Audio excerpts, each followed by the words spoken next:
Hey guys, welcome back to my channel for another midweek mystery video. This week's case is probably one of my most requested cases ever. It's probably one of the most well-known true crime cases ever, and that is the case of Johnny Gosch. Johnny disappeared on the 5th of September 1982 from West Des Moines, Iowa, and he was just 12 years old. And now this is a case that people really latch onto. A lot of people talk about this case all the time because of its potential links to human trafficking. Now, in all of my time doing what I do here on this channel, talking about true crime, I've probably only encountered 3 or 4 missing people's cases where I would consider human trafficking to be an actual legitimate theory. It's a theory that people always love to throw around in relation to missing persons cases, but in reality, so little is known by the general public about human trafficking that it's really hard to actually ever talk about it as a proper theory. But as you're going to find out throughout this video, in Johnny's case, there's a really big chance that this is what happened. The morning of September 5th, 1982 was a morning like any other for the Gosch family. Johnny had taken up a paper route probably about a year and a half earlier. He was 12 years old, so he'd been doing this for quite a long time. And he'd originally taken up a paper route so he had enough money to buy a dirt bike. And so he'd saved up the money, he'd bought his dirt bike, and he continued with his route. It was a really good responsibility for him. He liked having money, and he just really enjoyed his job. So on the Sunday morning, he wakes up. Now, usually I think his father would go with him to do the paper route, I read in a couple of sources. But that particular morning, Johnny didn't wake his dad up. Like, sometimes his dad came, sometimes he didn't. That morning, Johnny decided to go alone. So Johnny grabs his wagon and grabs his dog Gretchen, and the two of them head out. So obviously Johnny had to walk to the paper drop to pick up his papers for that morning. And whilst he's walking to the drop, a man actually pulls up in a car next to him. Now, Johnny was raised being told about stranger danger and told not to speak to random people. And so this man pulls up next to Johnny in this blue car and starts asking Johnny for directions. Now, Johnny just gets this really weird feeling about this man, and so redirects the question to an adult, a male adult nearby called Mike Rossi. And so Mike Rossi then goes to speak to the guy as Johnny walks away. But before Mike can get to the car, this person just speeds away. So something about this guy has really made Johnny feel uneasy. So he walks away and he actually comments to a couple of other paper boys like that guy was really weird. But that's kind of it. The guy was just a little bit weird, and Johnny carries on with his paper route as he usually would do. Now, he's doing his paper route as he's walking down the road, and he's walking sort of in this direction, and 2 paper boys are walking sort of towards him. And the 2 paper boys they say hi briefly, and that's it. They all carry on walking. And that is the last time that anybody actually saw Johnny. A witness also came forward and reported that she'd actually seen Johnny walking down the road and had seen a man, or maybe 2 men, step out from between 2 houses and start to follow him. And Johnny, of course, had no idea at this point that he was being followed. Later on, another boy comes forward saying that he'd seen something a little bit strange that morning at around 6 AM, which would have been around the time that Johnny was walking down his road. Now, this boy's lying in bed when he hears a car door slam, and he just hears a bit of a commotion, and it's a bit strange, 6 AM on a Sunday morning. And so this boy gets up and looks out of his window to see what's going on. He said he saw a silver car, a silver Ford Fairmont, which was very similar to the blue Ford Fairmont that Mike Rossi had seen earlier. But of course, silver and blue can look very similar in sort of different lighting, so it may have been the same car. So this boy sees this car and watches it speed away, and obviously at the end of the road there's an intersection and stop signs, and this car doesn't even stop. It just goes straight through the stop signs and speeds off down the road. The general theory is that Johnny was followed as he was doing his deliveries that morning. A car pulls up as he's on this road and stops next to him. The 2 men who had been following him grab him and force him into the back seat of the car. They close the door, slamming it, and the getaway driver just drives. Other witnesses can back this up because they also heard the car screeching around this time in the morning as it made a speedy getaway. Now, Johnny's parents were Noreen and John Gosch, and they realised that something's up when they start to get calls from customers, from Johnny's customers that morning, saying that they haven't received their papers just yet.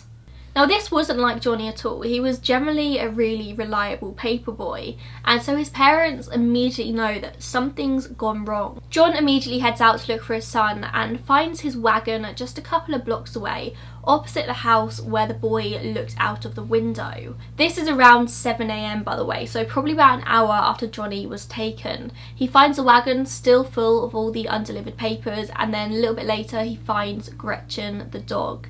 This is another case where probably the only living being that could tell you 100% what happened to Johnny is the dog. There are so many cases where animals, dogs, could be able to tell you exactly what happened if only they could speak. John and Noreen immediately contact the police, and the police don't take their pleas for help seriously at all. Noreen said that they were really slow to respond, and they didn't actually turn up at the house for 45 minutes, even though the police station was just a mere few minutes away.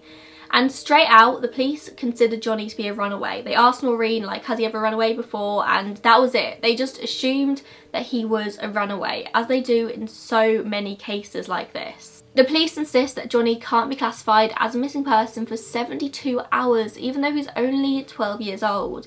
They don't look into the reports of the screeching vehicles. They don't look into the reports of the men following him. They just leave it at that. But Noreen refuses to accept this. Obviously, this is her 12-year-old son who's gone missing.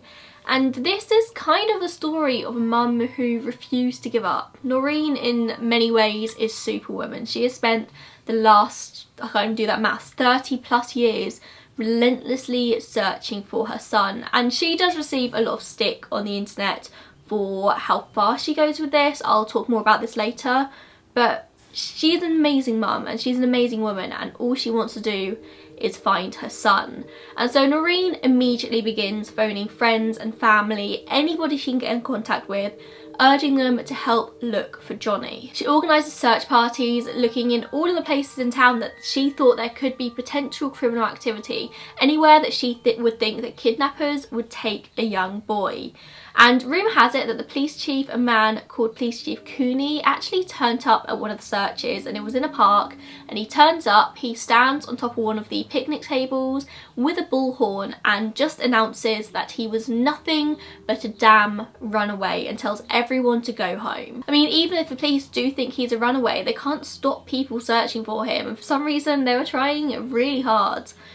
So Noreen then goes on and contacts all the local and national media outlets. And it pays off, with Johnny's story really quickly hitting national headlines across newspapers, TV. Pretty much everyone in the country, definitely everyone in the state, knew of Johnny's story. They distributed 10,000 posters with Johnny's face on it. And a couple of years later, in 1984, Johnny and another boy who was missing in the area, who again I'll talk about in a minute, was actually one of the first children to ever be put on the side of milk cartons. Now, as far as I'm aware, this isn't something that happens in the UK, or has ever happened in the UK, I don't think. But in America, missing children are often put on the side of milk cartons because that's just a really quick and easy way to get these children's faces into pretty much every home in the country. I was born in '94, so I don't remember this ever being a thing in the UK, but if this was, anybody who's older, let me know. I'll be really intrigued to find out. So the police remained completely unbothered by the parents' determination that Johnny was a missing child. The police chief Cooney was actually interviewed, and this was I think a couple of months later, and he said, "I don't give a damn about what Noreen Gosch has to say." It was just a constant battle between the police and the parents, and they were just trying to get the police to take their son's case seriously, and they weren't doing it. The police told the parents they had to give them solid proof that their son was in danger, otherwise he was to be considered a runaway. But how were they supposed to get proof that their son was in danger when they had no idea where he was? According to the police at the time, they did everything by the book, they did everything right, and they did eventually change their statement to say that Johnny had been kidnapped. I don't know if this was after the 72 hours or even later than that, but still, it's not quick enough. But they were unable to find any viable motive or evidence to prove that he'd been kidnapped. No suspect has ever been arrested in connection with this case, but the police did eventually get 2 composite sketches drawn up of the 2 men who were seen following Johnny that morning, and I'll put them up on the screen now. The parents did hire 2 private investigators pretty early into the investigation, and of course these private investigators also butted heads with the police force. And the Gosches did eventually set up the Johnny Gosch Foundation, and this foundation would push for legislation calling for immediate police response to reports of missing children. Screw the 72-hour wait, they wanted the police to immediately have to look into any case of missing children, as it should be. And this bill did eventually become state law in Iowa in 1984 because it received huge amounts of support, and this is still in place today. It's called the Johnny Gosch Bill. As much as John and Noreen fought for their son, nothing happened with the investigation for a really long time. All they knew was that he'd been dragged into a car and kidnapped, and that was it. But then on August 12th, 1984, almost 2 years later, another paperboy from Des Moines disappears. This is Eugene Martin. Now Eugene goes missing under very similar circumstances. Like I said, he was also a paperboy. He was delivering his papers on a Sunday morning, this time in the south of the city, and authorities have always been unable to provide any sort of link between the case, but there are these very obvious similarities. And the fact they never caught Johnny's kidnapper, I mean, it makes sense that this kidnapper would strike again because he got away with it the first time. Why would he not get away with it a second time? Noreen would later go on to say that she was 100% sure that Eugene and Johnny's disappearances were connected. She said that a few months earlier she'd received a call from a local private investigator who told her that there would be another kidnapping that would take place the second week of August, and it would be a paperboy from the south of the city. Noreen has said this. I would very much take it with a pinch of salt though. But despite this questionable phone call, it really isn't that crazy to think that these cases would be connected. They were of similar age, they were really similar in looks, and obviously the circumstances were really similar as well. They both disappeared very early in the morning, around the same time, and the papers were later found on the side of the road. Witnesses actually said that they saw Eugene speaking to a white male shortly before he disappeared, an older white male, but nobody said that it seemed like a dodgy conversation. Everyone just said it seemed like a father-son joking kind of talk. But again, obviously Johnny had had interactions with an older white male before he disappeared as well. A huge reward was offered for any information that led to the boys, but nothing ever came of it. Reportedly, about 6 months after Johnny's disappearance, a woman was approached in the car park of a store by a boy who screamed, "I'm Johnny Gosch, I've been kidnapped." Now I've just noticed that I didn't actually write down where this was. It wasn't in Des Moines. I think it was a city still in the state but a little while away, if I remember correctly. And obviously this woman, she's heard of Johnny Gosch, but before she can do anything, 2 men reportedly snatch the boy up and take him away, and the woman does call the police, but the men and the boy were never identified. They were never found. Of course, this could be somebody playing some kind of cruel prank, but it also could have been real as well. And then in 1985, a dollar bill actually surfaces in Sioux City in Iowa with a handwritten message on it, "I am alive, Johnny Gosch." Now the woman who finds a note sends it to the Gosch's household, and Noreen was convinced that this was written by Johnny. Like, there was nothing you could say to her to convince her that it wasn't Johnny's writing.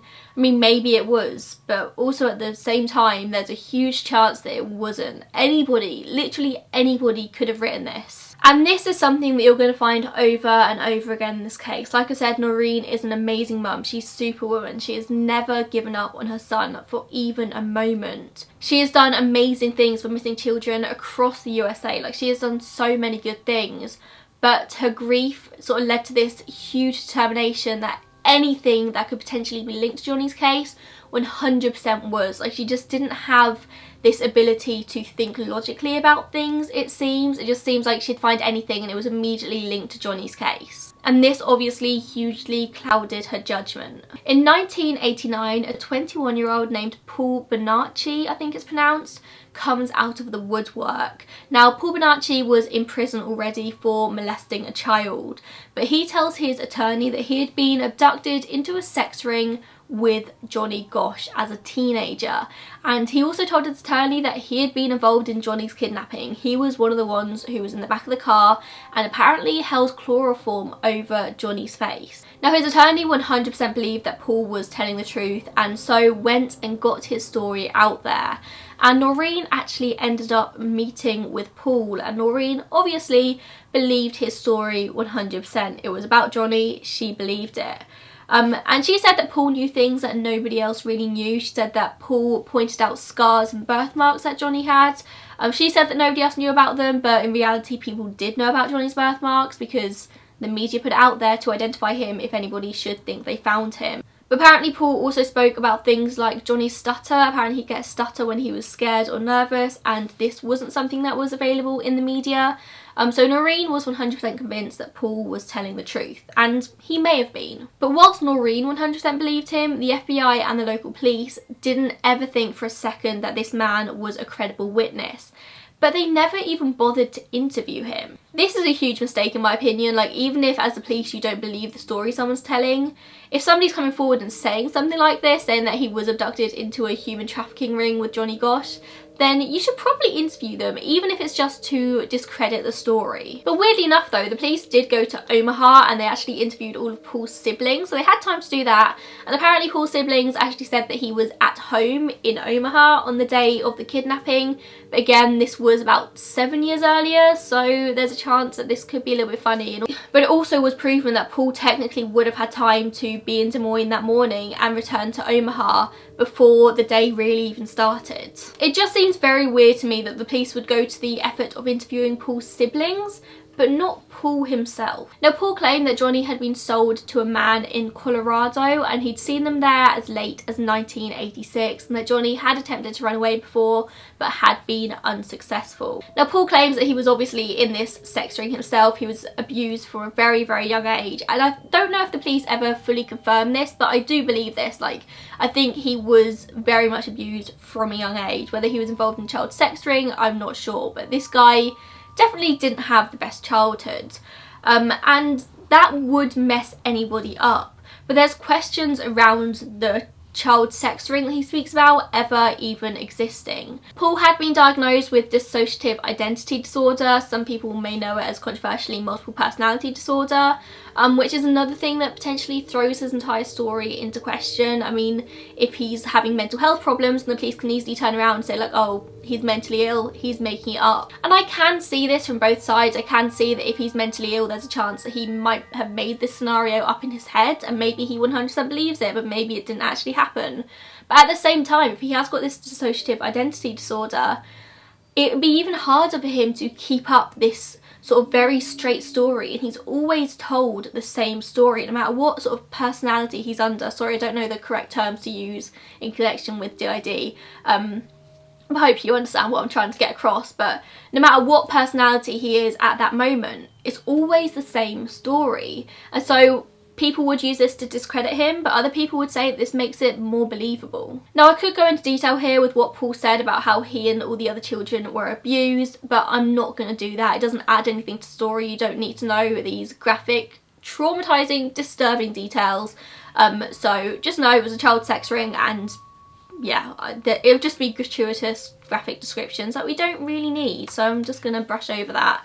So Paul actually goes on to accuse a man called Lawrence King of running this underage prostitution ring that he was apparently a part of. Paul said that Lawrence King was the one who abused him from an early age. Now, as you can probably guess, Lawrence King was a pretty rich man. He was very high up in society and he had power.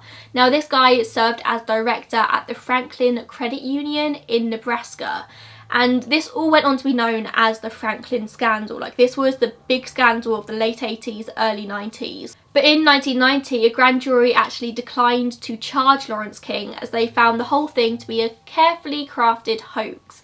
They didn't believe a word that Paul said, and they never found any evidence this guy, Lawrence King, was ever involved in any kind of prostitution, child sex ring. However, King would later end up in prison anyway for apparently looting $40 million from the bank, so take from that what you will. Apparently it was just a whole mess, and it was just a rabbit hole of allegations, but nothing was ever actually proven. But at the same time, if Lawrence King really was as powerful as I'm led to believe from what I've read, then it would be very easy for him to pay off some people and cover some things up. Maybe he has people in high places who are able to hide these things for him. But after all this, Paul himself was indicted on charges of perjury. It was just this whole mess. But Paul, like I just said, insisted there was a big cover-up, and it was a lot of like high-ranking government officials and famous people who were involved in this ring and obviously didn't want words to get out, so they covered it all up for Lawrence King, who he still insists was the leader of all this. And this is why it's so difficult to talk about cases that involve human trafficking, because often it is the people with power, with money, who are at the very, very top that are always involved. It's not random people on the street, it is powerful people. And if they don't want the public to find out about it, then they can just pay people off. It's as simple as that. Well, it's not as simple as that, there's like a lot to it, but yeah, it's just this whole world that you don't even really think about. You don't like to think about the fact that human trafficking actually exists, but it really, really does, and that's terrifying. Almost 10 years later, after all of this went down, in 1999, Paul Bonacci actually files a civil lawsuit against Lawrence King. Like, he is not letting this go, and he cites allegations of sexual assault and false imprisonment. Now, Lawrence King never actually appears in court. He doesn't turn up for the civil lawsuit, and so Bonacci is automatically awarded $1 million, although I don't think this amount was ever actually paid to him. I couldn't tell you if I actually believe Paul Bonacci's story or not. There's parts of it that are so crazy and so far-fetched that it couldn't possibly be true. But then again, there's a world that's so far removed from anything that I, or probably any of you watching this, can understand or know about. Like, you don't have this kind of experience, a child sex trafficking ring, like that's just not something you ever want to believe is a thing. So it's very easy to listen to Paul's story and just immediately dismiss it as the words of a crazy man. But at the same time, who would actually be able to make something like this up? I do find it very, very strange and kind of telling that the Des Moines police always refused to interview him. I mean, like, what did they have to lose by interviewing him? Were they trying to cover something up? Did they just want to stay out of this and not get involved? I mean, I kind of didn't believe Paul's story when I just read about it, but when you watch Paul's interviews, which I'll link down below, if I can find it, I'll link it down below because I watched it as part of a documentary, which I suppose I'll also link down below. You kind of believe him when he's like talking to the camera. You believe what he's saying, but then again, could he just be a really good liar? There are so many sides to this coin. Now, John and Noreen Gosch actually divorced in 1993, citing the pressure of their son's disappearance as the main reason for their divorce. Noreen has hinted in the years since that she thinks her former husband had something to do with it and that he sold their son to this sex trafficking ring. There's literally zero basis in this, that's just Noreen saying things, so I'm not gonna sort of say too much about that because there's nothing behind it apart from Noreen saying that that's what happened. And then Noreen said in 1977 that she had a visitor one night at her new apartment.